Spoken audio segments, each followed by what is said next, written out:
Howdy y'all, Shauna Lynn here, back with self-study time, because these are one of the things that I went through to basically counsel myself and figure out myself and figure out why I tick the way that I tick, so I could check myself. I tell my kids all the time, if you check yourself, no one has to put you in checkmate. So go figure that out over there. And otherwise, life is too short. And we've been in the ending time since Jesus was a baby in the manger. So we are long overdue, okay? So no need to dive into what went wrong in my past relationships, because it's pretty much the same things that went wrong in 99.9% of the world. Plus, I don't like to allow myself to wallow in misery. The frequency is too low down there, and I like my frequency high, because low frequency brings depression, anxiety, snappiness, anger, aggression, and I don't like to be those things. I don't like to feel those things. I don't like to release those things, because then those are the things you get back.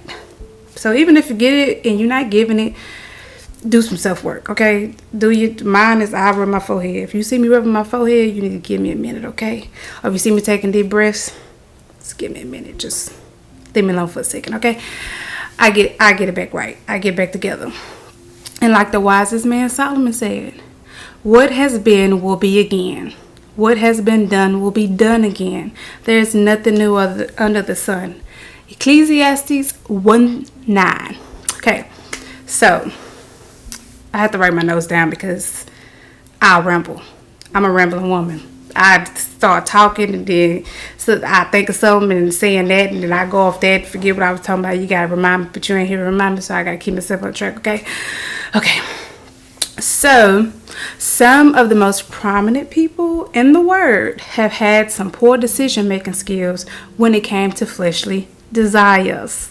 For instance, just to name a few, when Abraham listened to his wife instead of waiting on God's promise. Okay? All right. We'll just leave it right there. Or when David slept with a married woman, got her pregnant, then had her husband killed. Only because he wouldn't leave his fellow army man and go sleep with his wife, so he can push it off on that man. That ain't his baby. Well, you just read. The word is very interesting. It's very, very interesting. I'm gonna tell you that. Not to mention the wisest man, Solomon, had between wives and concubines total 1,000. Where he then turned around and sacrificed to other gods for them, even though he knew better.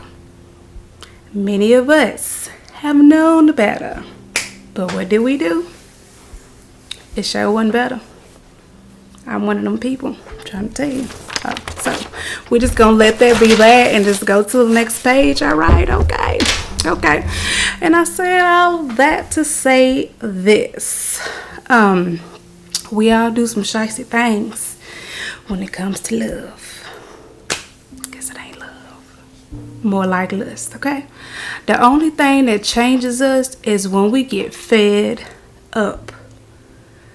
When we fully digest and believe that enough is enough, okay? We can lie like we've had enough all we want, because deep down we just want to play hardball.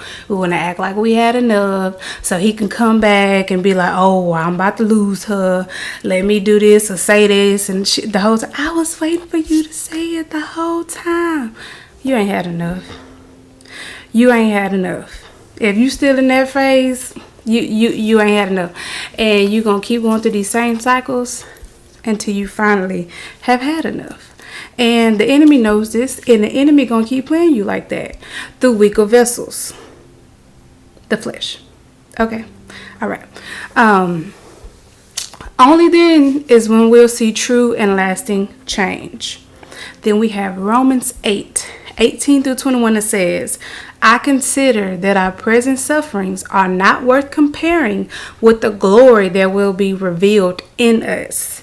For the creation waits in eager expectation for the children of God to be revealed.